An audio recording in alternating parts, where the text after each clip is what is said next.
you say S-A-U.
Who's next? I'm Michael Goldsmith. I voice Gray / Crackle.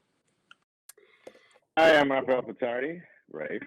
I voice Chase Devineaux and both Captain and some other thing I don't remember. Hi guys, I'm Sharon Muthu. I voice Dr. Bellum and Agent Zari. Oh yeah, the Atlantic Cup. There you go. Yay! We did it. Yay! I want to give you guys some applause because you deserve it. Thank you. Thank you. Thank you. Okay. You all deserve it. Thank Just you. out of curiosity, are people commenting in general? Is that where we're Yeah, seeing the chat going comments on somewhere? I think it's in voice talk. channels, and they're also in the Q&A and some of the panels pieces. Okay. Oh, I see. Panel Everywhere. one question. I was gonna try to follow along, but there's like a lot of stuff happening everywhere. There's a lot going on. Yeah. This fandom is very passionate. We see. Okay, I'll stick to talk from now until the end. Okay, cool. Okay, so we're gonna go on to Q&A right now. Let's do it. Everyone, write down your questions because if we have enough time at the end of the panel, we'll open the floor for your questions to be answered. Rules for the chat are in panel 1, I believe. So please check that out if you're on Discord. They are also on Twitch under Nikki's name. When you join the Twitch, you'll see them. So please read over those before considering asking questions. And with that, we'll get on to the first question. What's the funniest moment when voice acting behind the scenes? Do you do improvs? This question should go directly to Abby, the queen of improvs. Oh man, yes, I think we all do improvs, like depending on the situation. But some of the funniest moments for me were just like riffing with Mikey, where they would, I don't know, it's usually when Zach and Ivy are arguing, we would just be going off of each other and making up stuff and insulting each other, and it was so funny and so much fun. And making all the rest of us in the booth laugh because we would just sit back. And take very similar, because I have an older sister, so I relate so much to those two. A lot. 2 brothers in real life, so it was really easy for me to insult them. Well, and we were really fortunate because Dwayne, our showrunner, Dwayne Capizzi, was in the booth 9 times out of 10, and whoever wrote the episode if it wasn't him, and they were really open to us kind of throwing in ideas or improving, and you would see him back there being like, oh, that's good, and like, jotting stuff down. So like there was a little bit of that, like yeah, Sharon was writing puns and stuff for the I script. did. I wrote puns for Oh, wait, really? Wait, Sharon, you wrote dialogues? Mask and you shall see. Yes. That was my favorite one. That was my Oh, I loved that line. But Abby and Mikey certainly didn't need any help with their hilarious dialogue. It definitely sounded like naturals. I'll give them Wow. that. Round of Looks like applause. someone is a jack of all trade. How about you guys, Okay. Rafe, Michael? You have anything? Okay, to add? Yeah. Okay, I got so, some- and... Oh, sorry, go on. Go ahead. Go ahead. Oh, okay. We're moving on to the second question. Ooh. Great. If the show has a higher TV rating, how would the show feel, and how much would you get away with it? Oh. Ooh, this is gonna I get mean, I think the thing with things like Netflix is like you never know what ratings are. Like that's all like proprietary. So kind of doesn't really make a difference to me, and I'm gonna say to us because you just don't have access to that information. It's like locked in a vault somewhere. Oh, oof. Oof. No, it's more so like a what if question. Well, if I One more had the time. opportunity, I would definitely, as Ivy, be dropping a lot of F-bombs. I can see that. I She think would! She would! say that Bellum would as well. She would. Yeah, and I'd probably be swearing a lot in French, that's for sure. Yeah. Yes! At least in the Yes, that sounds a lot like Chase. Well, and like I'm sure if Netflix and production didn't intend for this to be like open to a younger audience, like I imagine like the darker characters would be a little darker, like the fights might be a little more graphic. Like if we had a higher rating, like a what if, I think it would give a little more freedom to really lean into like the dark side of our characters or our situations. But Like PG-14. Yeah, there's like a lot of store opportunities in Carmen Sandiego that it would be explored so much. It's just, yeah. I get what you mean, Sharon. Yeah. I would definitely love to hear Ivy drop the F-bombs. Same with Zach. It's part of the Boston accent, you guys. yeah, and I can assure you, Part of behind the scenes, we may or may not have heard it. So we can attest totally. to all of us being off Oh. saying spectacular things.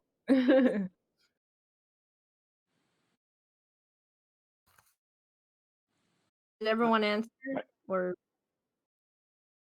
I feel like it did, or somebody did for me. I agree. If I didn't, then I agree with what somebody said, so I'm not saying anything. Oh, replacing Booey is a question because unfortunately they have to dip out, so Okay, I'm doing the third question. go ahead. Question number 3. Did the crew keep you away from spoilers, Avengers Endgame style? oh, Yeah, for the most part, I don't think we knew where the characters were going. I mean, I didn't. That might just be me. You guys know. I feel like, yeah, maybe we didn't have like an overall end plot, but I like Dwayne would every once in a while take me aside and he'll be like, "Oh my gosh, guess what's coming up for Ivy? This Same. episode where you get to like where you're gonna put on the Comic hat again. You're gonna go and do a crazy Russian accent, and it's gonna be fun." Yeah. I mean, you kind of have to know what happens to your character to voice act it. So, I mean, we were No. we always had a script, sent to us ahead of time. So we knew what the episode was about. And Dwayne, like Abby said, already knew from the conception of the show, like where his plot was going for all of us. So, but he was very giddy about it. And so he would like pull you out after or before and be like, guess what? The next oh episode, god. Bellum has powers or whatever, and that was fun. He would The most- tease me. He'd be like, oh, I love Chase. You're gonna love where Chase goes this season. I'm like, yes. Oh, you're gonna love it. Just wait, you're gonna love it. I'm like, and that was it. That's what I got. Oh man. Yeah, he'd sort of be like, your arc is so exciting. I love Ray's arc, and I'd be like, well, what is that? you wouldn't tell me. We got Yeah, well, spoilers Gray's then. arc was amazing. I loved it. So, yeah, amazing either way. Fun. Okay, I think everyone answered, so we'll move on to question 4. This one's pretty basic, but thoughts on the end of the series? I like the end of the series. I thought it was well done. It leaves it open for other stories, but I also feel all the storylines are pretty much tied up. I like that when that happened. Yeah. I think An open door. like we as actors, I think we, our job isn't to sort of, I think that's why we're a little quiet on this, because we kind of are told where it's going and we have to bring whatever that plot is to life. So we are usually not consulted on how it happens. We're just told how it happens and we have to bring that to life. So I know though that Netflix, we were always beholden as a production to however many episodes Netflix gave us. I think there's a lot of commentary out there about oh, I wish I felt it was rushed or this or that. But you guys got to remember, Dwayne may have had 15 episodes in his head and Netflix may have said 5. And so he's condensing things sometimes too, him and his writing team. So I think that parts of the plot or ideas that he had may have had to get tossed aside or condensed in some way. But I mean, I like what Rafe said. I like that there's kind of an open-endedness because you never know if these characters might have life in the future. And that part's fun, to imagine. Yeah, especially for fanfic writers like myself. That name's very open. You could play around with it anytime or anyhow you want because it's so open for everyone's arc to fans' interpretation, which I really love. So, and yeah, I feel the same way. Sorry. I think it was wrapped up very well as far as tying up all the loose ends, and kind of leaving it a little bit open for, possibilities. Carmen's I'm not future. lie. I cried at the end. Me too. Especially, I cried when she left them a letter, and Ivy was crying because Carmen left them. It's oh no, what happened to the Brown family? I cried too. Pretty sure everyone in this fandom cried. I understand though, and now Carmen's gonna go and she's gonna figure out her own story. That's what I think is gonna happen. Working on right now. And then I'm working at Acme, and I squeal. What was that, Ray? Imagine a spin-off with the Zach, Ivy, Chase, and Julia, or whatever. What everyone in China is thinking. Yeah. I'm sorry. I would love a spin-off about what kind of weirdness goes on at Vile, when they're not being big bads. A reality show? Amazing. Yes, yeah. That's pencil that. I just picture a lot That's such of a good idea. I think there's a lot of mileage. That's that is literally what I do. Yes. I write Magic's ideas. specifically with Dr. Bellum because I love her so much. She's so kooky. Ooh, I'm How about thinking that? more a spin-off of Acme. Yeah, they should have an origin story for all the characters, like why they became, how they became, whatever they became. And That's how a their really cool fan art adventures Tumblr continued. covering that, actually. One more time, so many different opportunities.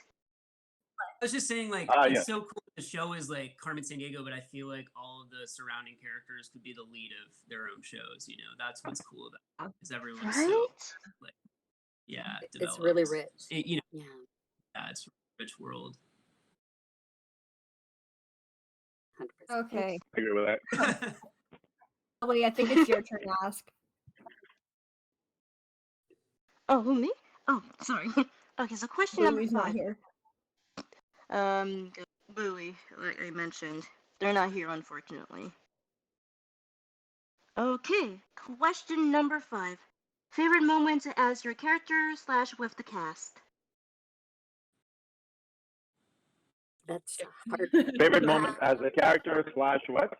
Yeah, your favorite moments, what are your favorite parts about your characters? What is the most badass thing that's for example, Chase or Ivy did. I love the one from the second season when Carmen is stuck in the snow and Ivy's like, hey, you know what? I have to do this. And then she put on like Carmen's suit. It was like so exciting. It's like, go girl, go. That is like one of my favorite moments. And then like they're doing like the downhill chase. And then like I put this in my demo reel too, where Ivy's like, "Coats are warm," and like, yeah, I love that. But also as like an ensemble, just like recording the song, that was so much fun. It was just like behind the scenes, it was a blast, and then to watch it, it was like just so God, surreal and amazing. I had that song stuck in my head for days. Not gonna lie. I was singing it for months after we recorded.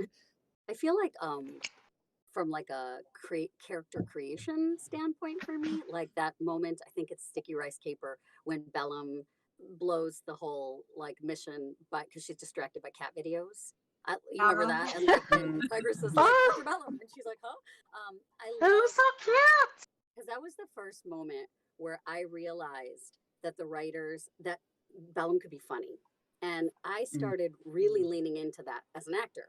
And you could feel like when I started going for it bigger, they started writing her even like she would get like kookier and kookier as like the story would go. And I loved that she could be that kind of a comic relief for in the bad guys sort of like sphere.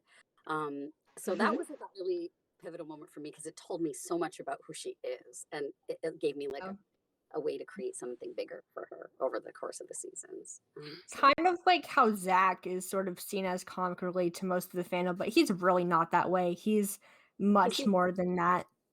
Season 2 proved to him that he's more than just that. And I love it. Oh yeah, he ran over a cardboard cutout of his rival. He's a flawed human being, damn it. He's flawed. His anger got in the way.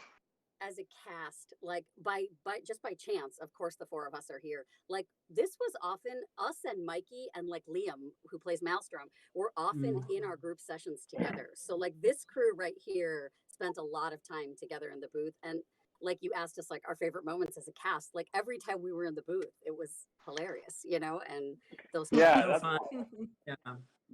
That's one of my behind the scenes.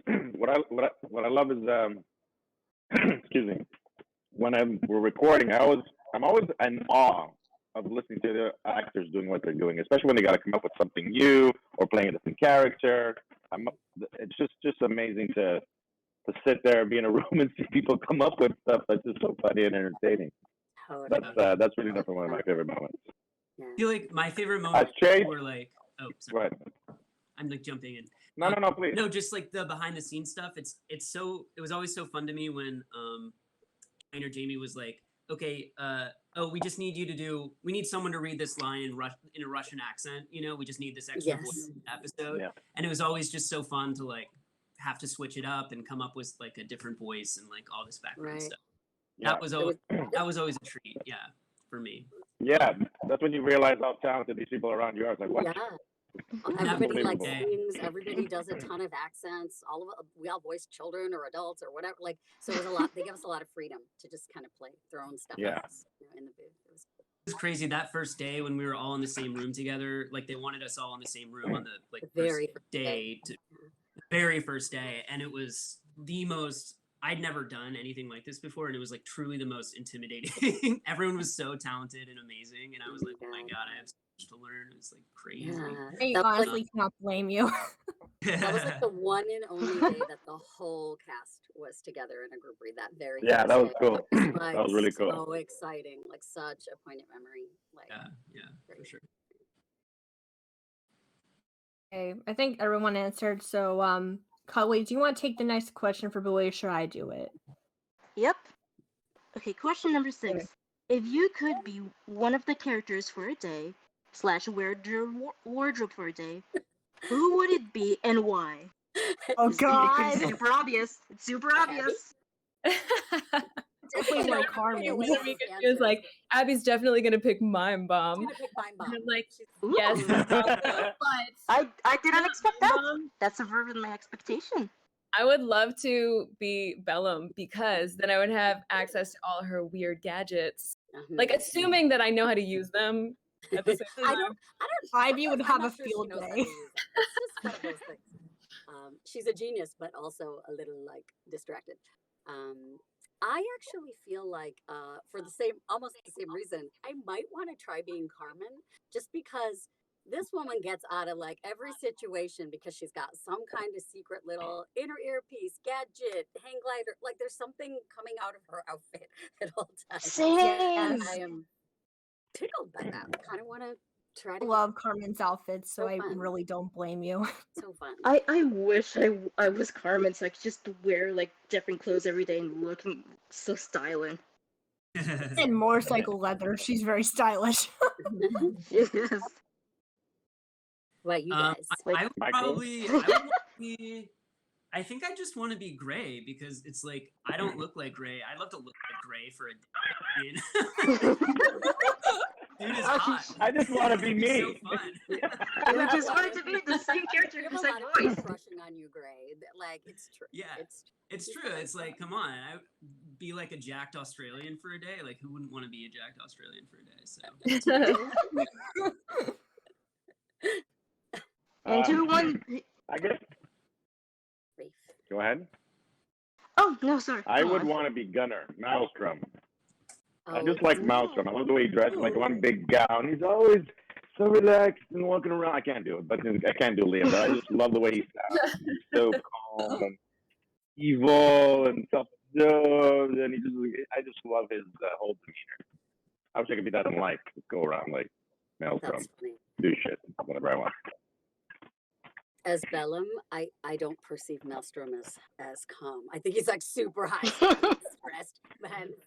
He's like But- simmering underneath all of it. He's just like, Yeah, no, but I think it's hilarious. It's in the eye of He's the always beholder. so. All that. I love Yeah. He's just twirling his non-existing mustache somewhere in the background. it. He wants order. He's a vampire. Changed my mind. maybe. Never know. Might be. He wears like a gown. I like the gown, very free.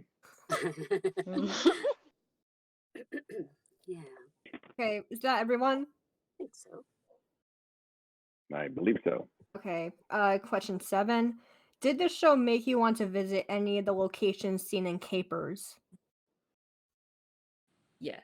I mean, I've been to some of those places, yeah. but like, yeah, I just love traveling, and especially now I miss it so much. Basically anywhere Yeah. they went. Yeah, I want to go there. Yeah, I want to go there. Yeah. I don't think we realized like the wish fulfillment, like when the final season came out, like when everyone's stuck at home and it's like it's a show about. Yeah. So yeah, Exactly. I feel the pain. Yeah. Like I definitely. I really want to. I want to go to Iceland.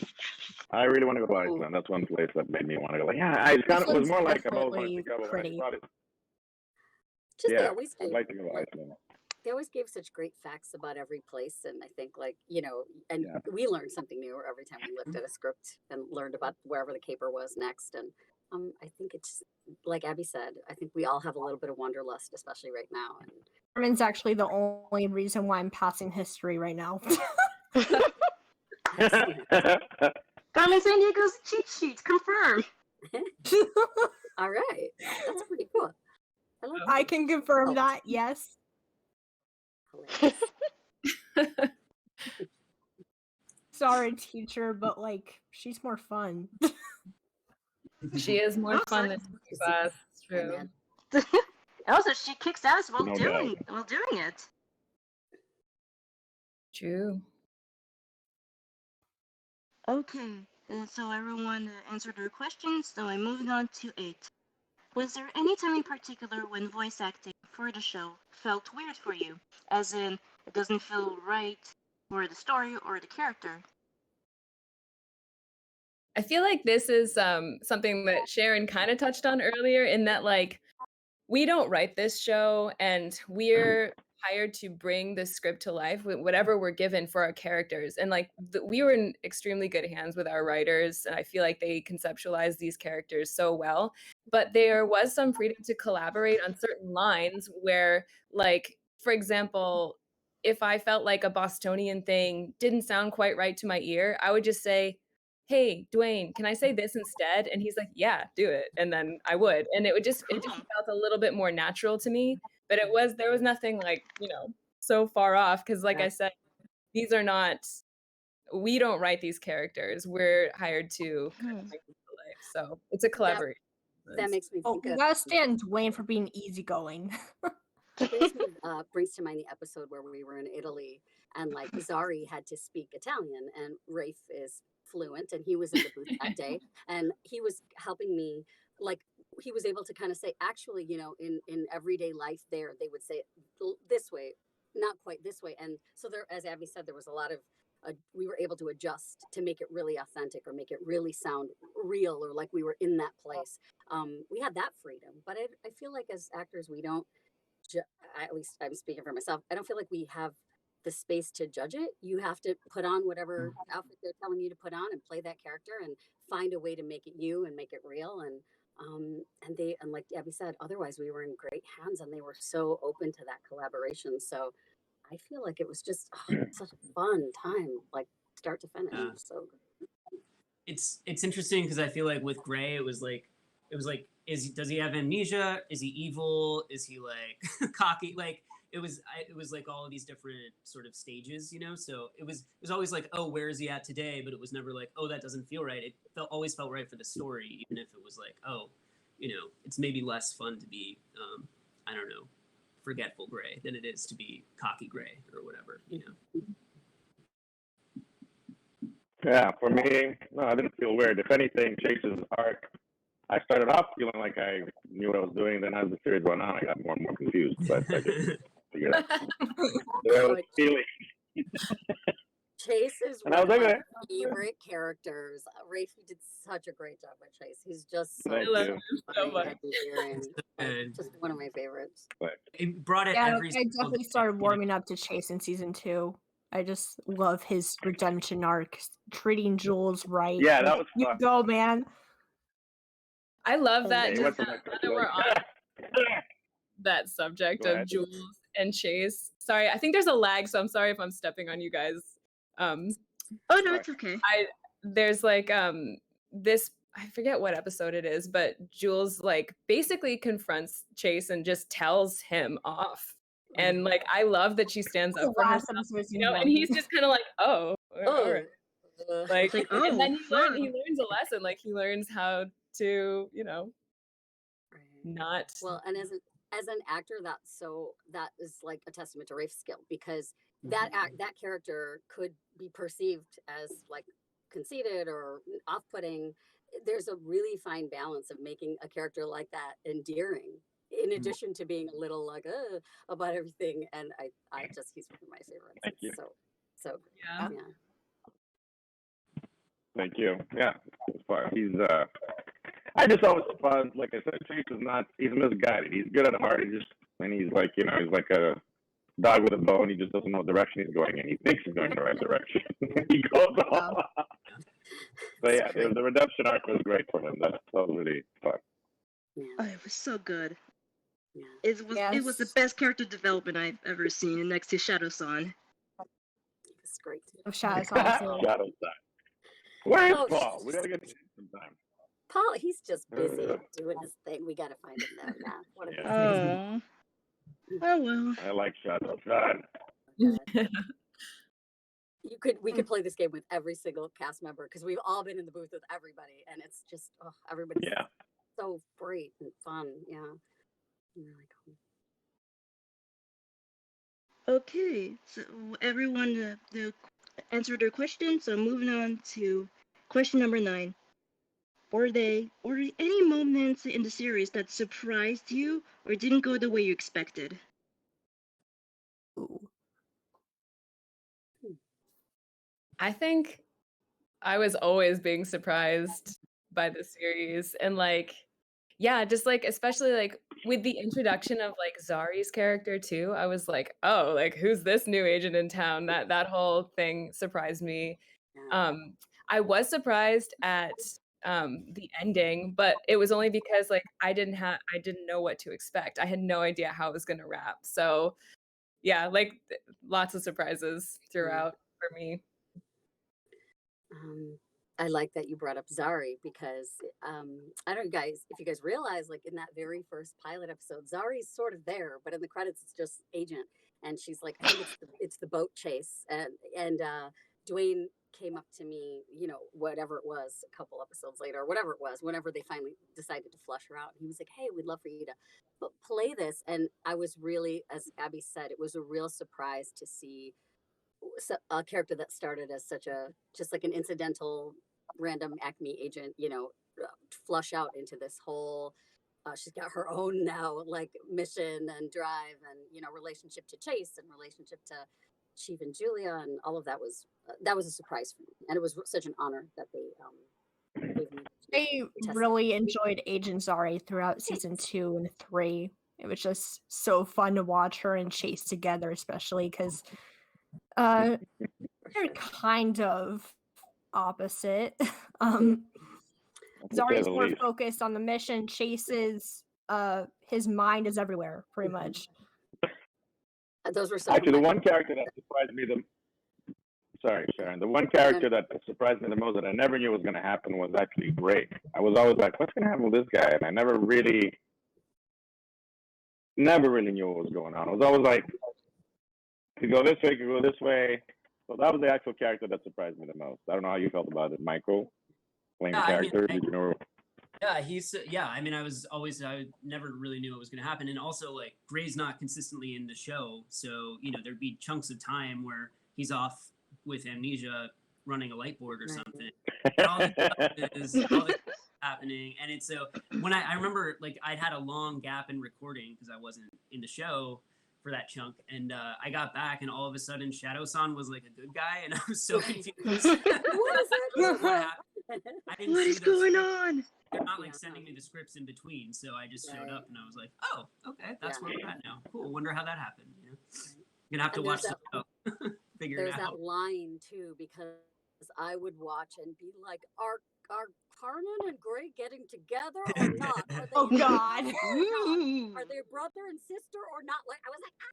And that was pretty much the entire fandom. Yeah.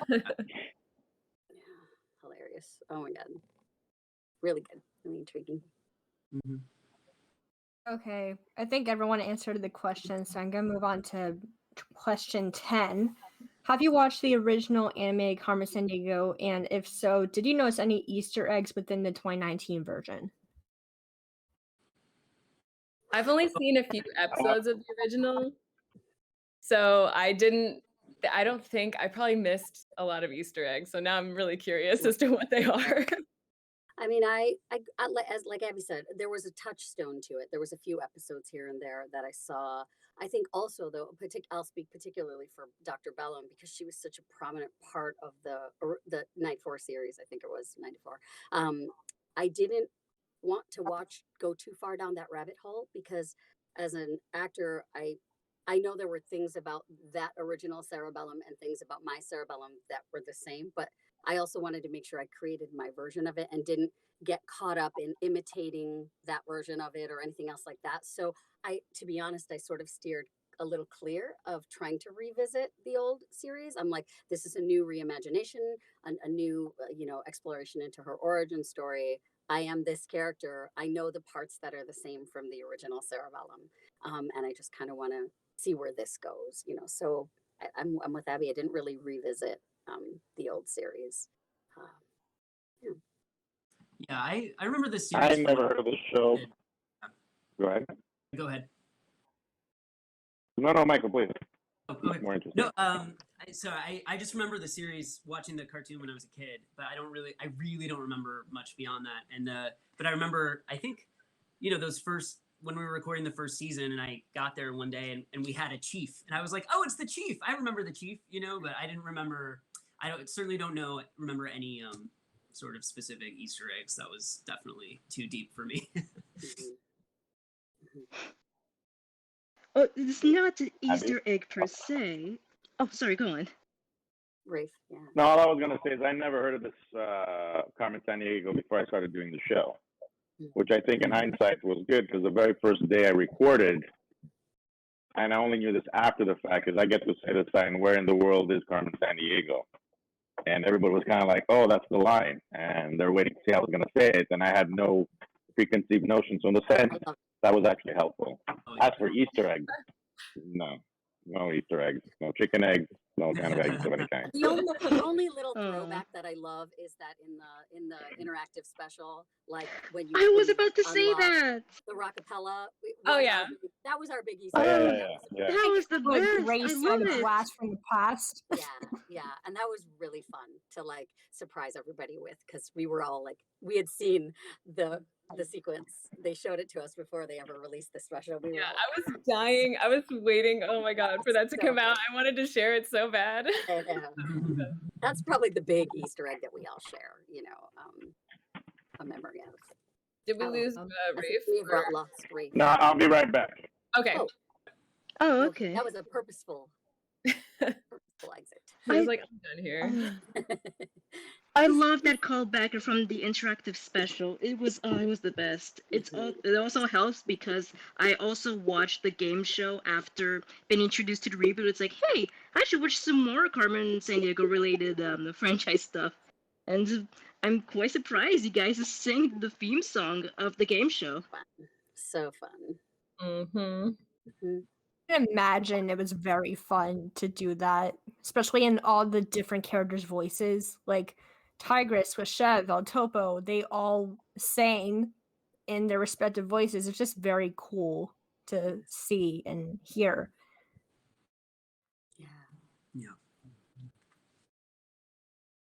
Yeah. Okay. Okay. Question 11. Thoughts on Evil Carmen / Dark Red?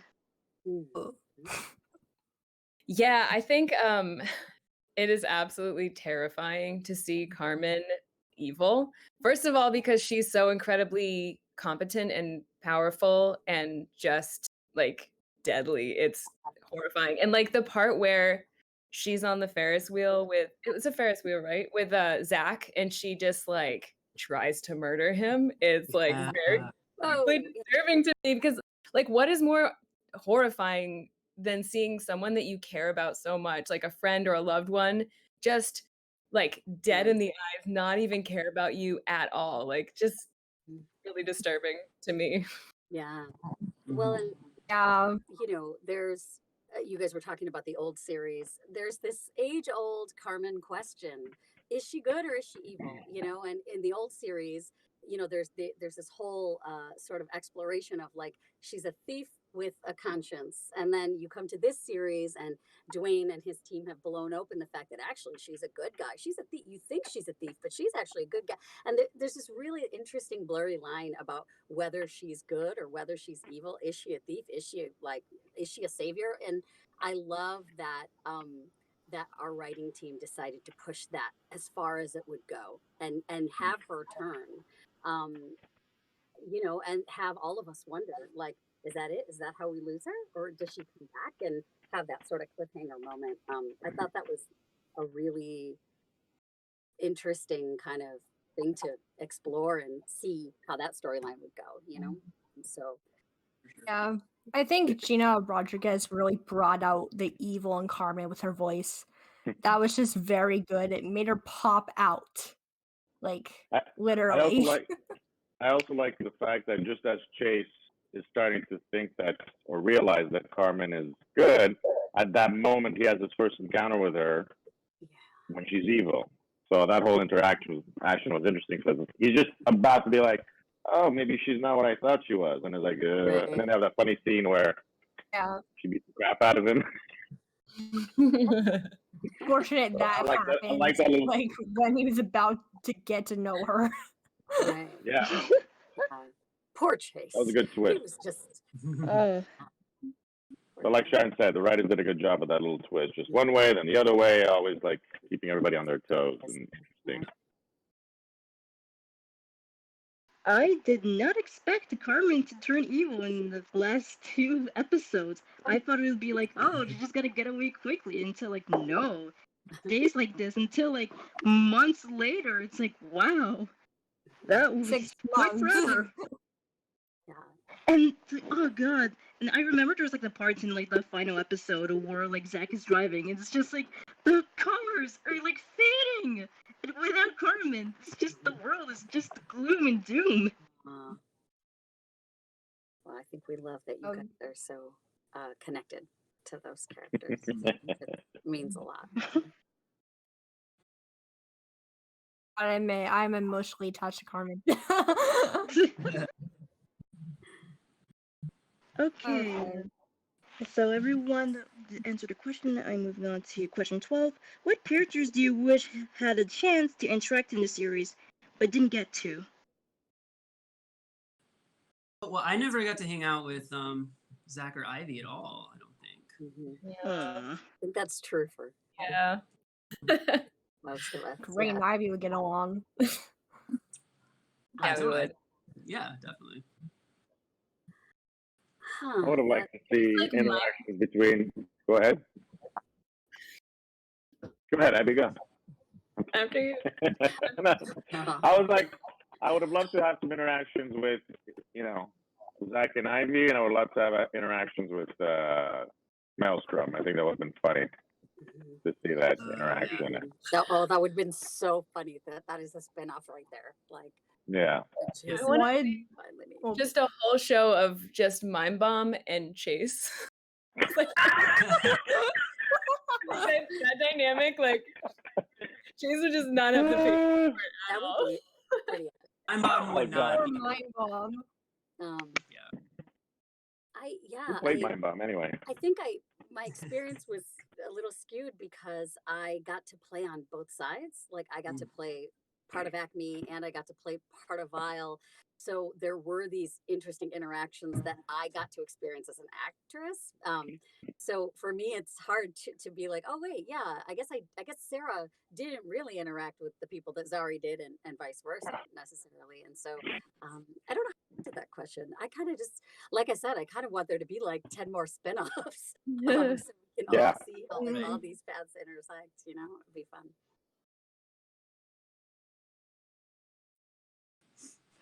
Okay. Oh, hey Bree, I think your question is on number 13. Yep, I see it. Favorite scene or episode? Scene or episode. I can't remember what episode it is. It's the snow episode where like Carmen gets lost in the snow and the chief is like looking for her to help. Like I feel like, I don't know, that episode was so powerful to me. I don't even know why. I think it's just like it like finally like you start to see them like maybe leaning towards working with Carmen or trusting Carmen, or like at least treating her as a human and like instead of just a criminal. So I love that like introduction of that relationship. And also like it's just made like the cliffhanger of her being like lost in the snow and you're like, oh my gosh, is she gonna be okay? But she's gonna be okay because it's Carmen. No, go ahead, Sharon. No, please. No. Always a gentleman. I guess it's hard to pick a favorite, but I guess so. I'll speak to a moment that really sticks out for me, and it was in was it final season? It was final season. When Bellum's robots are, the whole thing is destroyed, and she goes crazy and is like, "Get me!" And what was cool about that moment is, for so many seasons, there was this rapport going on between what I was bringing to the character and what the writers were answering back that made Bellum really funny and really kind of smart, obviously, and capable, but kind of silly and comic reliefy. And I loved that moment because I got to remind everybody that Bellum is actually really dangerous. Like that she actually is very capable of violence and danger, and it was a cool departure from kind of how she had been going for a while. That I got to I'll never forget that session. Jamie, our director, and Dwayne were in the booth, and I'm screaming like, "Get me, Carmen Sandiego," or whatever the line is, and they were like, "Oh, that's good, Sharon. Louder, crazier," and I was just like screaming in the booth at her. And I loved that they gave her that chance to lose her stuff. You know what I mean? Like to be this calm, measured woman, and then just what happens when she gets undone. I loved that. And it was cool that she lost it in a jetpack. That was also like prize Bellum moment. The jetpack.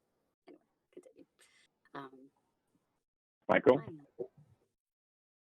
I would say it's like both. I guess I have two, and they're like kind of the bookends. Like I love that scene of Gray and Carmen on the train at the beginning, you know, in the first season, because it's cool because it's one of the only times that you get to have the whole history of the two of them in one place before his memory's wiped out and stuff. So it's like, it's really nice. It was also really hard to record because it was like really early. It was, you know, maybe that first day, and it was like trying to get a sense of who this person is and everything. But then yeah, my last scene with Carmen again, and it's for the same reason, because there's all this history between them, and it's like, and it's all there, you know, they both remember everything, you know, one of them's not evil, you know, like everything's just, they can just be together, you know, and I think that's really nice. So, yeah, those two. For me, it was the scene that I remember, one of my favorite ones is also because I remember when it was being recorded, was when Michael Hawley playing Zach had to do some barking for the fish. Totally. And then what you guys don't know is Michael was in the back for about half an hour coming up with every variation of I could not. Oh, good old Mike. Never laughed so hard in my Finally found life. a sound though. And like there came a moment where we were all a little like cracking up, but also all a little like horrified, and started to be like, maybe he should, because he was very realistic. Very realistic. Oh my God! Yeah, that's one of my favorite moments for sure. So funny. Sindazzo being a BA. Yeah. Wait, I have to share one more little tidbit. It's not about one of my characters though.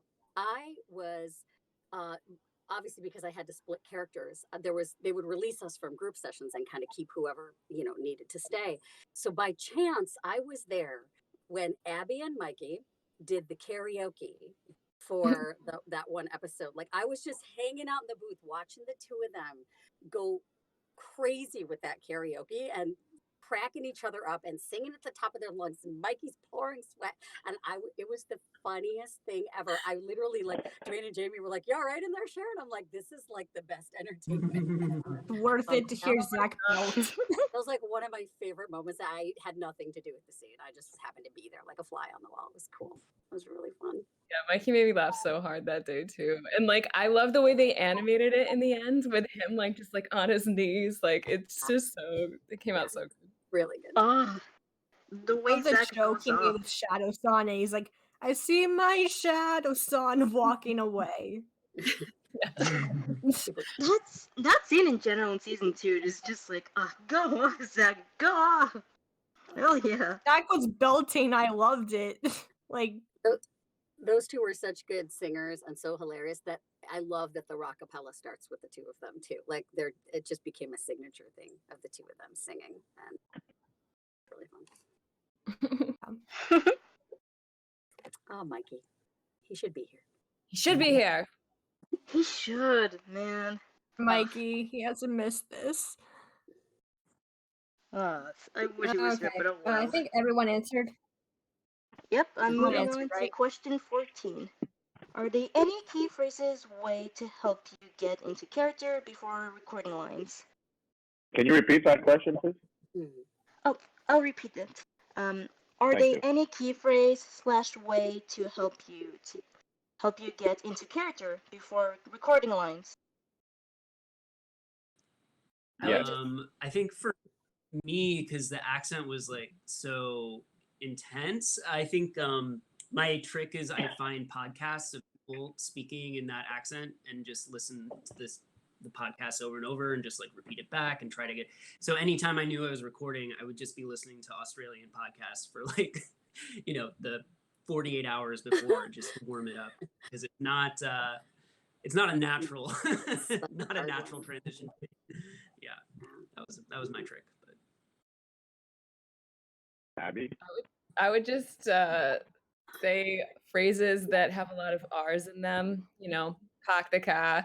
There's also I have this quote in my brain from one time when I was in Boston with my dad. We had just seen a play and the Sox game just got out. So there were a bunch of drunk bros in the subway. And like one of them just like looked around and he just yells, "A-Rod drinks wine coolers." And Like, that is the funniest thing I've ever heard in my life. And every once in a while, I would just be like, Rod, wine coolers, let's go. How did you not get that into the show? That would have been you could have totally improv that somewhere. I should have. Too late. Sharon? I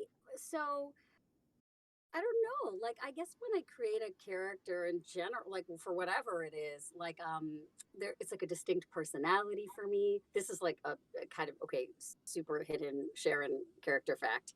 I have like a bunch of perfumes at home, and I will actually put a scent on and connect it to a character. So if I'm switching characters, I will switch scents, and I will have the sense memory connection to what I'm smelling like that day and what the character is like, and it's just like sort of this like sense connection thing that I do. So I have like a very specific scent I put on for Bellum when I walk in the booth. I grew up with Indian parents, so I was very accustomed to hearing that accent.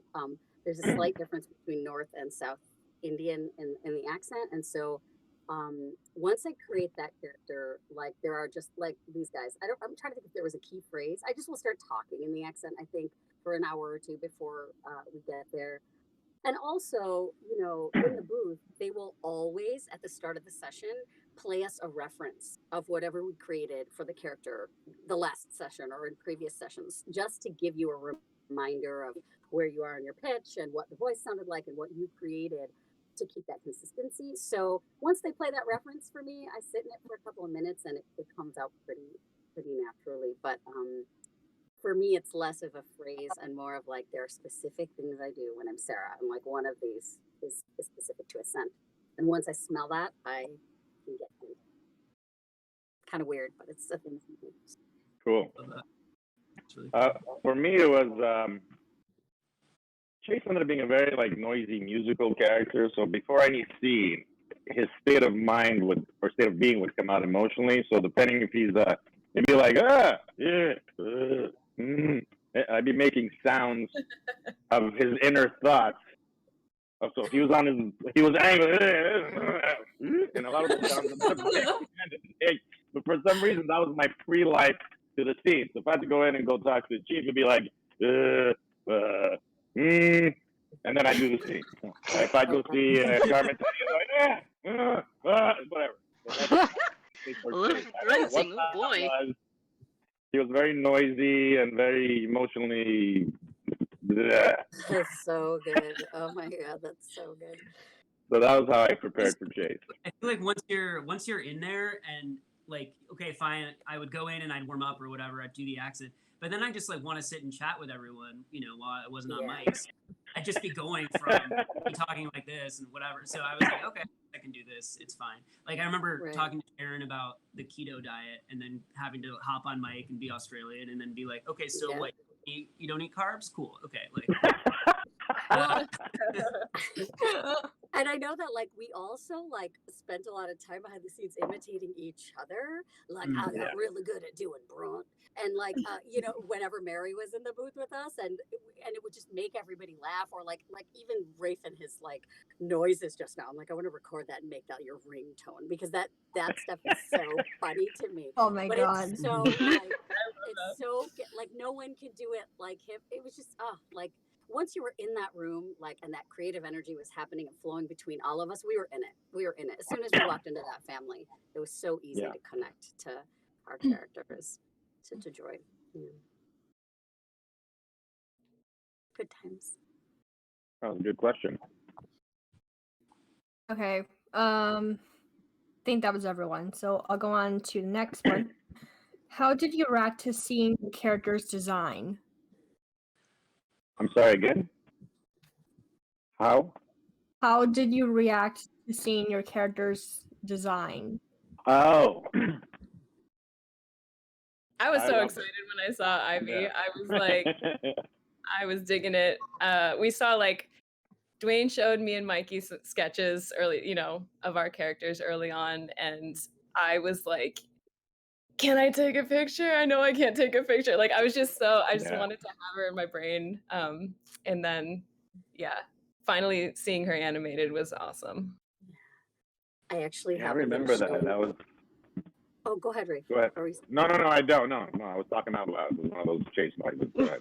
I have a little visual aid for you guys because, as Abby is saying, like that very first group read when we were all together, Chromosphere sent renderings of all our characters.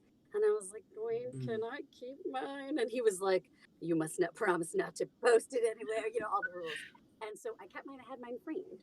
And so, like, this is actually my rendering, the very first image that Chromosphere sent of Dr. B.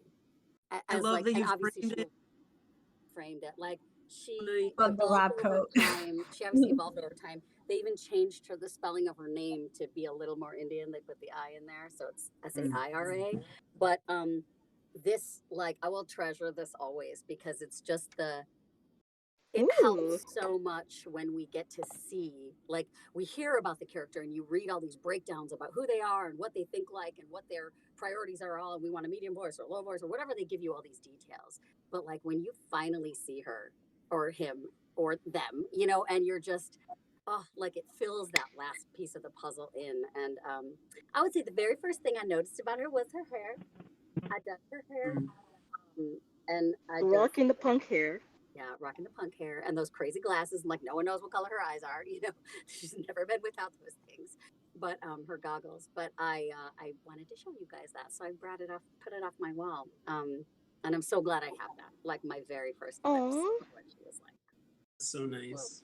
Well, That's so funny that you mentioned hair, Sharon, because I had the same when I first saw Gray. I was like, oh, his hair is so cool. Okay. I remember saying something to Dwayne. I was like, oh, cool. He has the hair I've always wanted to have, but never could. So, so it's a lot of like fulfillment for me. Yeah, for sure. But I was like, oh, cool. Hot Australian. Great. I can do this. Michael, it was typecast, all right? You're very hot in the life. Just settle down.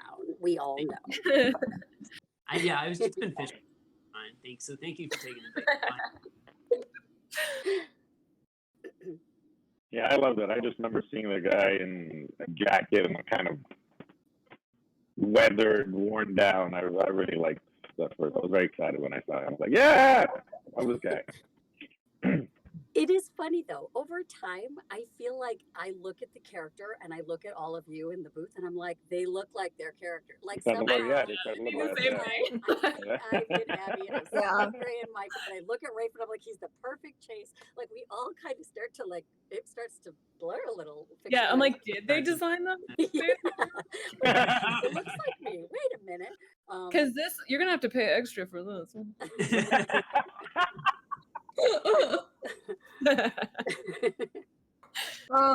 Okay, has everyone answered the question? Yeah, sorry, we were just cracking ourselves up. Okay. You guys want to take a break before we continue, or are you good? I guess I kind of feel like we have a hard out because some of us have other engagements to get to. So I don't know how you guys feel, but if you want to maximize, I'm happy to. We can minimize the streaming if you want. Yeah, we have a card that allows you to wait for like after a break in case we have one. I'll leave it to you guys. I'll do whatever everybody feels comfortable with. So you're telling us there's actually a break going on? Do you want to take 5 and then come back and finish up the questions? Yeah, let's take 5. Yeah. And, sounds good. Sure. Okay. You and Take 5. charge. And we'll try to get through them quickly so that we can make sure to get to them all. Yeah. Okay. 5. But 5. Hard 5. You and 5. Hard 5. Okay. See you in 5.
rendering of the first chase ever. Like, Let me see, this is what.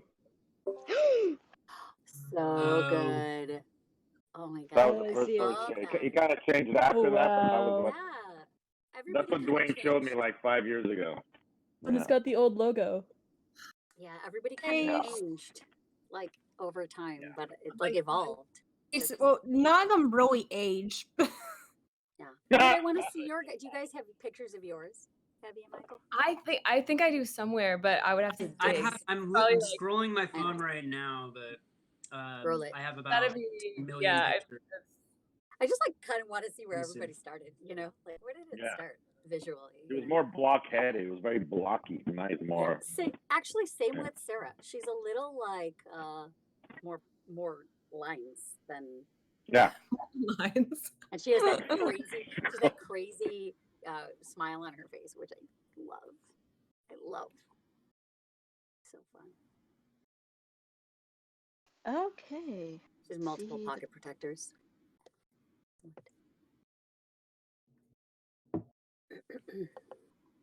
Oh wait. Okay. I think break is over. So yeah, break is definitely over. We're back. And we're back. Okay. Next question. Do you have any headcanons about the characters? What does that mean? Headcanons are like you think a specific thing about a character. So like for example, Dr. Bellum has ADHD or whatever. I have like your interpretations of the character. Oh, I see. I got it. I see. I have a couple, and they are both about Sarah Bellum's crushes. Well, Sarah and Zari's crushes. I have a theory that Zari actually has a crush on Jay, and I have a theory that Bellum may or may not have a crush on Maelstrom in some capacity, because she is so like, I don't know why I have this idea in my head that like behind the scenes at Vile, Sarah plays crazy science pranks on Maelstrom all the time, because he's so, in my vision of him, he's so uptight and needs order all the time. And I think that Sarah enjoys the challenge of like poking at the one that doesn't want to be poked, like and teasing him and bother. It's just like this weird, funny vision. I think Sarah's like a prankster. I actually think that about her, and I do deeply believe that Zari has a crush on Chase. That was something that I couldn't let go of in the back of my head when we were recording. I think Ivy has a crush on Carmen. Well, I'm actually a Carmen Ivy shipper, so thank you for that. Carmen Ivy shipper. Some of those moments, I'm just like, oh my gosh, she's pining so hard. Especially when it's animated. I'm like, huh. I love yeah. it. Carmen, go ask her out. Damn it. Well, Carmen, she probably doesn't have that experience with romance, so she's like. Yeah, if Carmen asked Ivy out, oh my gosh, Ivy would probably be so like, oh my god. She would be definitely flustered. She would be like, she'd be a blushing mess. A blushing mess. Just her face would be all red. Yeah. It was so easy for like to notice because Ivy has very pale skin. Yeah. So when she blushes, you can definitely see it. Well, there are all these theories. Like, I love that. I said this. I was commenting about this on Reddit the other day. Due to some back and forth that I saw about Sarah and the way people perceive her. Like, some people feel that she's trans, some people feel that she's gay, some people feel that she's straight. And I was saying how as actors, like, once we create a character, it belongs to all of you. Like, and whatever you want to perceive in our characters is 110% okay with us. Like, we love that they have, it's in the eye of the beholder, and that our characters have life and connection and all these extra headcanons and stories come up for all our characters. And so I just, when you're talking about that, I'm like, I feel like Sarah is an equal opportunity lover. Like, I don't know. I just feel like she loves who she loves, and I'm curious. She's also an enigma, though, so she is very quiet about her private life. I don't know. I'm trying to think if there's anything else about any other character that, like, I couldn't let go of. Okay, did everyone answer the question? Well, I think we have Michael. Do we? Oh, sorry. Michael. Oh no. So think, like, can we move on and maybe if something comes to me, I'll come back. We can come back. Oh, okay. Oh, okay. Question 20. Ooh, this might be referring to Chase as a voice actor. Duan Kapizi mentioned in the interview that the line about how Chase picked his name was your idea. Where did that idea come from? And can you talk a bit about why that detail spoke to you? There's So a if I ton of understand questions about that. So the question, if I understand right, is where does the name Chase come from? Yeah. That was Dwayne. Dwayne is I remember what you're talking about. Shats. You're talking about when the name Shats means to hunt. Yes. Well, the name Chase Devineaux obviously comes from the series that's Dwayne, and it's in canon. But the storyline, the history of it, was kind of a mutual. Like we've spoken before, Sharon and Abby have mentioned that Dwayne is very open to collaboration. When I started telling him that Chase in French means to hunt, he liked that idea, and he incorporated that idea into the storyline. But the name was Chase's, the show's idea, of course, because it's been around forever. But yeah, that origin, that storyline came from me. One of the few good ideas I had. Most of them are Dwayne's, though. I love how like the names have puns like cerebellum and like yeah. And then there's Graham Crackle. Graham Crackle? Yeah. Cracker. Oh yeah, we have that running gag in the fandom. It was a running gag that will never stop. That's a lot of people in the fandom call Gray Graham Cracker because it just reminds us so much of that. Like if you remove the L from Graham Crackle, you can see it. Graham Cracker. Yeah, I think they were they were playing with all of us with that one. Yeah. But Zach and Ivy, we're just normal. Yeah. It's just normal names for the two of them. Oh wow. Like how the fandom fills in the spots for like their last name and where they came from, like what their backstory was before racing. We were stealing things for racing. Yeah, I'm curious what the theories are, but I don't really see that much around. But I saw one that their parents abandoned them when they were young, and I'm like, oh my god, that's so sad. Yeah. I don't know, because we are orphans, I believe. Or we could have been runaways, is the other thing. So, yeah, who knows? Spin-off time, we'll find out. Spin-off time. Fanfic time. You kind of want to know like everybody's origin stories, and you kind of want to know where they went after the end of the series, and that's fun to imagine, like what it could have been.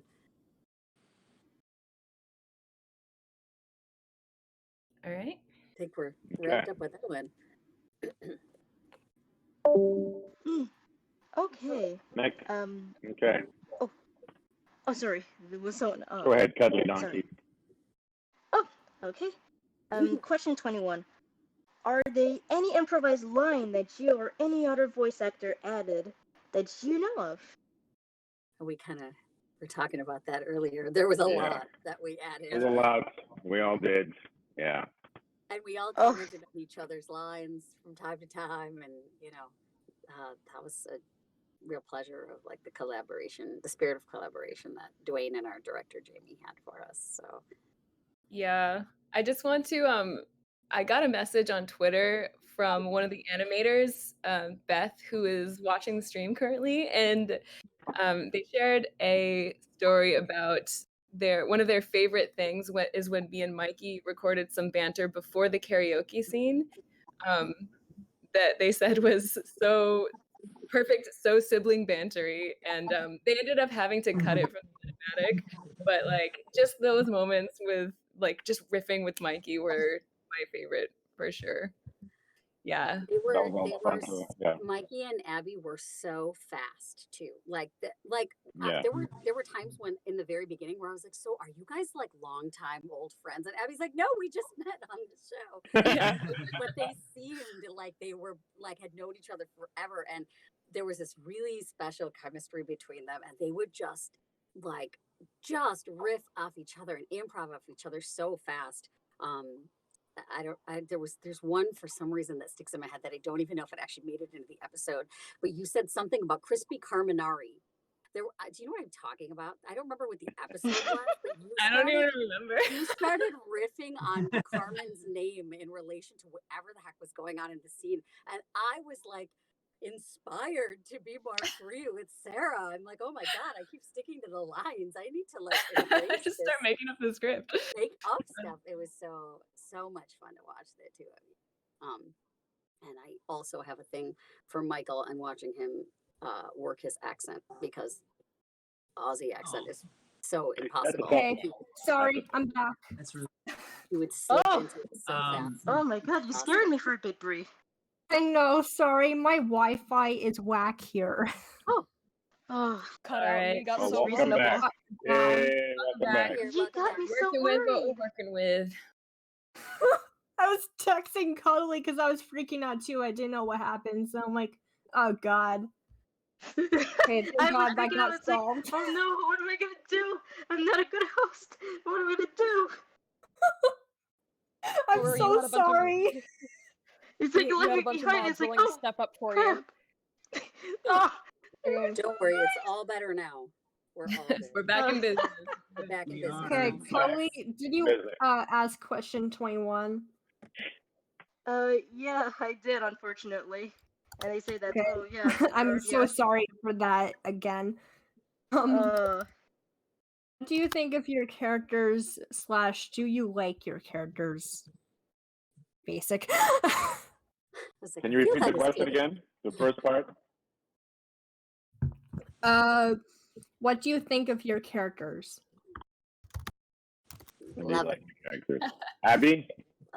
I adore Ivy. I think she's so fun, and like I love how she is a competent engineer, and like those are skills that I do not have. I share a lot in common with Ivy in that like we're both kind of goofy, but we can be serious and focused when we need to be. But yeah, I admire her drive and her skills and her loyalty to her friends. Sharon? I love both of my girls. You know, like I said, it was really fun for me to play on both sides of like the chase going on, you know, in the story. I love Sarah B so much. She is to date, I will say this confidently, to date, my favorite character that I've played. She's just, I just love how funny she is and how comfortable she is in her own skin. She like doesn't answer to anybody else. And she just like marches to the beat of her own drum, and like I just love that she's strong, but that she's also like funny and sarcastic. And you know, like Abby said, I guess Ivy and Bellum have some through lines there. She's so capable, like she's so smart and gifted at what she does, and yet this woman can get distracted by like recipe, you know, blogs and cat videos in the middle of a major mission. And I love that I have that. Like I am distracted that way and funny that way. So I think we share that. No, no, not at all. There's no typecast happening at all. And Zari was, you know, Zari is interesting because she's almost even more of an enigma than Bellum. Like I don't know much about what makes Zari tick outside of like when she's at work and in the zone, which is why I think I've dreamed up this whole crush on Chase thing, to give her something else going on under the surface. But she was a real pleasure to play as well. I love that both of these women, that all of the women in the story are like strong, capable women. It's rare that more and more they're writing diverse casts and people who have strength in the jobs that we do, and I love that evolution. Wonderful. Right. Michael? I adore Gray. I think what I love is like that thing of like he's such a confident, sort of cool. He's one of the cool kids, you know. And then, but then all of that gets undercut, and so much gets taken away from him. And I feel like there's just the real core of like vulnerability and all that to him and stuff. So I just love it. I mean, I feel like if you're given a totally wholly thought out, well-rounded, three-dimensional character, it's like really impossible not to feel so much emotion because you see every side, you know. Yeah. Cool. Hey, can I just say for a bit? Oh, sorry, go on. No, go ahead. We're gonna say something. We're gonna talk about Chase. So go ahead. Oh no. Oh, okay. Hey Sharon, can I just say, Zari is really an underrated character. She's just so up. I wish there's more scenes with her in season 3 and 4. I have a feeling you're saying this for Chazzy. Thank you. No, I'm glad that you guys. Agreed. I'm glad that you guys loved her. I tried to do what I could with her for however long I was able to play her, and she was a real joy. But it's amazing, even the small, whatever the character is, it's what Michael said. Like Dwayne and his team have thought out all these rich characters and given them so much to play with and to work with for us as actors. That I'm glad that Zari is embraced. I also love that people didn't realize I voiced both because. That to me says they were distinct enough that it wasn't like, oh, there's Sharon doing another voice. It was like a whole totally different like person. And that is, thank you for saying that. I really appreciate it. Also major props because maybe you guys don't know this, but Sharon, you know, when Gina wasn't there, Sharon would jump in and do Carmen's lines just so they had something to work with. And her Carmen was also amazing, I have to say. So, you know. That's cool. Thank you. And Abby would do player. Yep, Abby was player. I was Gina busting out my teeth. Gina and Finn were often not in our... enjoy it at least? It was us. Yeah. Fun time. It was so fun. Chase, what about Chase though? Yeah. What I was going to say about Chase is not only do I love Chase, but I grew to love Chase more and more as the seasons went on because in my mind, I created a whole backstory for him. So I had a lot of compassion for the character because the one thing that I held on to this guy is I knew as misguided or as idiotic as he would be, his heart was a heart of gold. He really tried to do the right thing. He really cared. He really was a good person. He just didn't have the right experience and education and mentors, which, you know, eventually found. So I just really, really loved Chase, and I loved him more and got more compassionate and protective of him as time went on because he really just tried his hardest. Gets, you know, knocked off the horse and comes back on because he just believes in the right thing so much. What that is changed and needed to be cleared up, but yeah. So yeah, I love Chase. 2. 3. 2. Appreciate Chase. Also, can I just? Oh, sorry. Go ahead. Also, can I just say that we have 5 minutes left, unless you guys want to go into overtime. 5 minutes. Maybe 5 more minutes after that, but I do need to. Break. Yeah. Like I think at most I could hang for a couple more minutes. Like yeah. You know, so if there are like if you guys have priorities in terms of like the questions that you have that you want to make sure get asked, like maybe I don't know if I don't want to speak for the other actors. If everyone has to go, then we gotta go. But no, I like 11:35 at the most, but I do need to go after that. Yeah. Oh, okay. But we can do this again. Yeah. Oh. In the future, we will do this again. I think we have 2 more of the main questions. Then, if we have time, we can go on to the ones from Twitch. Hey, Bree, can we get a birthday shout out? Sure. Whose birthday would you like? Give me somebody's name. Some Twitch username says on Twitch.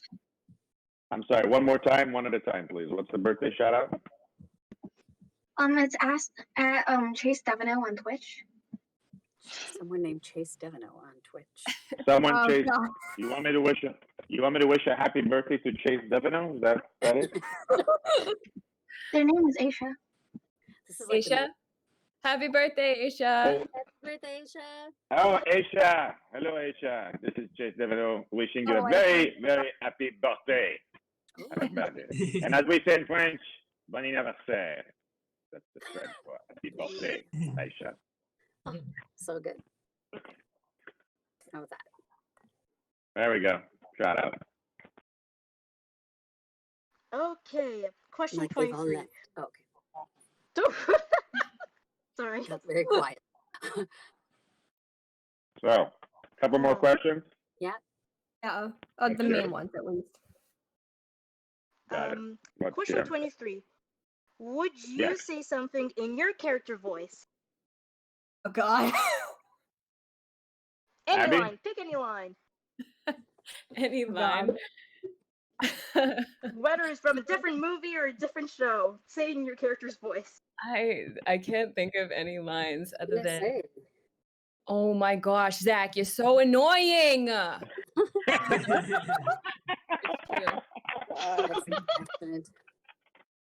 Darling, I don't know what to say. Okay, you're putting me on the spot. Everything that I say on the show is written by somebody else, and now you're asking me to actually think of that. Here's my Sarah, good old Sarah. And, you know, Zari just sounds like Michael? that, so it's much fun. Oh man, okay. I'm just gonna read the last text I got. Okay. Let's see. Let's hope it's I'm enjoying listening to three of you and reminiscing about the old booth moments. There we go. That's as good as it. I truly haven't done that in a year and a half. So sorry, guys. I know It's who fine. sent that text. right. It's okay. Doing your best, Michael. That's all that matters. Thank you. That is okay. Doing good. We all do our best. We will do our best. We listen. We try our best, and then we go home. It is what La Chase famille. Fellow said. He's very smart. I was gonna ask you to say that, right? Where in One the world family. is Carmen Sandiego? Yeah. La famille. La Femme La Rouge. famille. That was our La favorite Femme Rouge. thing that Chase says. La Femme Rouge. Okay. And one more question, I believe. Hello. Oh my Hello. God.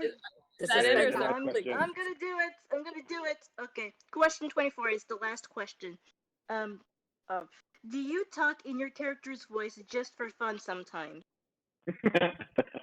Oh, I can 100%. tell by the reactions they do. 100%. Yes, I do. Yeah, I do. I talk to 100%. myself in many different voices. Some And out that's, loud, some in my head. I feel like for all of us, that's true of like all the characters we play in whatever games, animation. Like you live with the character for so long that like your inner monologue starts to sometimes sound like them, and you're talking to yourself around your house, and it just comes out because they're such a part of you, you know. Yeah, I it's talk like to my cats a lot. They get a lot of different stuff. yes. Hey, by the way, shout I out don't know to who I Abby. am Guys, anymore. if you want to be entertained, follow Abby on Instagram. She has amazing, funny, very clips my of her God. cats, and they're Okay. very, very funny. Anyone So, might say. at Abby Trott, check out her cat. Very entertaining. I see them all the time will. on our Insta story. It's so Yes. hard not to look at them. Yeah, They they're are great. really Very cute funny. and weird. Well, and that's where we all are, hiding somewhere on Instagram and Twitter. So come find us there. Come find Just us. working. You're like, All right. Okay. Is that all the questions? Yeah. Is that all the it's all questions? the main 11:30, ones. maybe. Yep. Okay, Raph, Now do you Maybe have have time like for one or pro? two. Now let's do a Sorry, go roundabout ahead. on the Twitch one if you guys have enough, but if you don't, that's okay. I can stay another 5 minutes. So if you guys got another question or two, I'm up for that. Yeah, I think. Okay. We let's have get the 9 popular questions ones. from Twitch, but we can narrow it down. If there Yes, are ones that Okay. like, if there are ones that We are can be like different fast than too, you know. what we've already planned. All of us have to answer Yeah. each one, you know. Yeah, Abby, talk fast. Okay. I'll just pick like a couple. Okay. Oh my God, you guys made me laugh. Here's a good one. Bloopers. Were there any like a lot of bloopers, or do you have any funny blooper stories? God. I don't know why this isn't even a blooper, but like one day, like Mikey's stomach kept growling, and like every time it would growl, I would like glare at him, like come on, like you shut up, we're recording. And then like one time his stomach growled, and my stomach growled back, and we were both just like, the dumbest thing. It made us laugh so hard for like 20 minutes, and like they were trying to record in the same room, and we were just like dying, trying to not like laugh out loud. It was so ridiculous, and we probably ruined a few takes with our stomach, with our laughter. So good. I feel like all of our in booth behind the scenes moments were like one giant blooper. There was just a lot of laughter. A lot of laughter in that cast, and everybody is very clever and funny, and we're all like one-upping each other and jumping onto each other's jokes and imitating each other, and it was just one big happy blooper. It feels like. Yeah, like when Liam O'Brien taught us how to do the speak and spell voice. I remember that. Oh my god, that was hilarious. That's so good. That is so funny. Hang on, yes, lots of bloopers and yes. Yeah. Fun times. Like, fun times for sure. Here. Next. Okay. Another good one. Have you guys seen fan works, example, fan fiction, fan art? And are you interested in seeing / reading some? The reading song? Fan fiction. I mean. I love getting fan art. I love getting fan art, and every time I get a chance, I usually post it on Instagram anyway. I repost it. Some of the fan art is hilarious. It's so talented. So many talented people out there. Everybody's so talented. I feel like all of us welcome seeing and hearing like reading what you guys envisioned for our characters that we created. I think it's just a matter of like, if you don't hear from us or whatnot, it's never meant to be like we ignored. It's just a lot of stuff is coming at us, and we're all trying to balance work and other stuff like that. So if we don't get to read it right away or see it right away, please don't take that as any kind of slight. But I think we all love seeing how loved and embraced our characters are by all. Just how talented the audience is. I mean, it's just so. Yeah. You guys make us laugh too. Like some of the like thoughts that you have or headcanons that you've created or whatever are so like awesome. Like, God, I wish we had thought of that when we're on the series. Yeah. Here, I'll show you guys this. I think really quick. One more. Ooh, you guys see this picture? Oh, I was looking through mine. Like they're so far back in my camera roll. I should have brought them up. This was our very last session. Our very last session for Carmen. You guys can see it's me, Rafe, Michael's right behind him. Mikey, who played Zach, is right there. And then there's Abby and there's Liam, who plays Maelstrom in the background. And that was the very last shot I took of all of us in the booth on our very last day recording. So I was like, I gotta show you. It's one of my favorites. I miss y'all. Miss y'all too.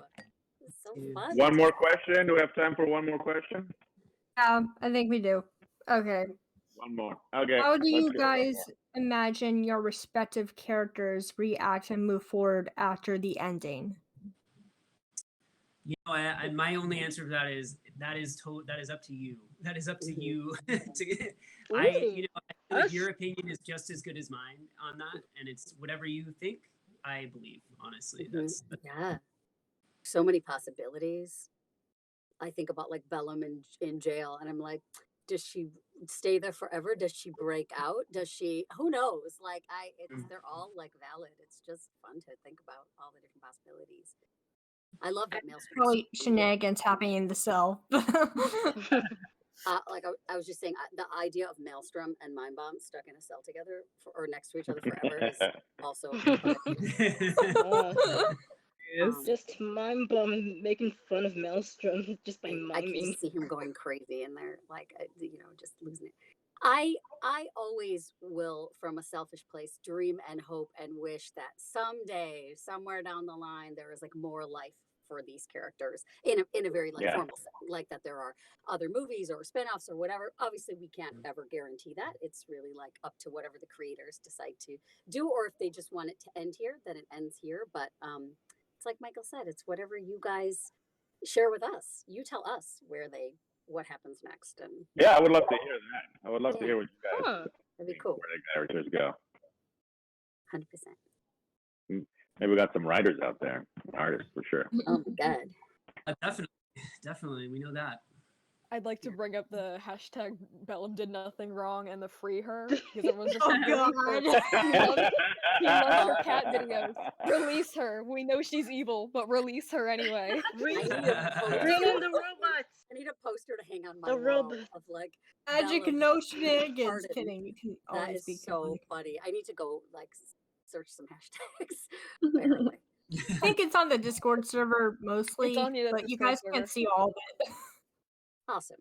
Yeah, if you go to the Dr. Bellum favorite characters channel, Cool. Oh no. I don't think she has the role. Awesome. It's I really love up to you guys if you want to stay on the server after this ends.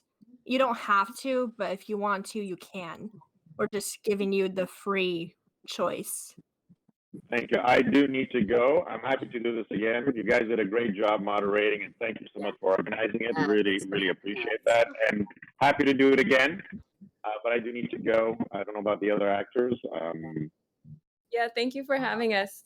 I just want to do my giveaway, but I'm going to say after we close this out, just hop over to the panel 3 channel and I'll do that quickly. So. Great. Okay. Abby has a little giveaway. Video. So cool. You guys, thanks for Guys, loving thank you so us and much. embracing Thank our you. characters. We Thank are you Thank so you. much for all from of the you. interview. It Thank was you, so guys. No, amazing. thank Thank you you for guys. bringing them to us in the first place. That means You're a lot. very welcome. Our And pleasure. à la prochaine. Darling, Truly you nothing all my but good Bree, friends. things you and did the nothing hard work. No crackle rod for any of you. Yeah. Except for you, No. except for you, Graham. I'm coming for you next. Au Fair au enough. revoir. Bye again. Bye. See you on panel 3.